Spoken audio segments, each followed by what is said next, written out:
Okay, do a quick look at the oil. Oil pan's dry. Let's see what comes out of here. Ooh, yeah, we got water in that. When we before we took it out, it was checking the antifreeze level. Yeah, that's got a lot of water in it.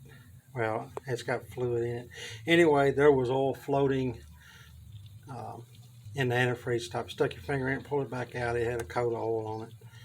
So it's definitely got something going on. I'm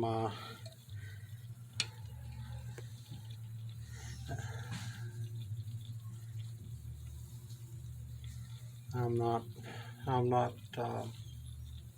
really interested in taking this thing apart and finding out where there's a crack at. As much corrosion as I see on this engine and rust. It's obviously a saltwater engine.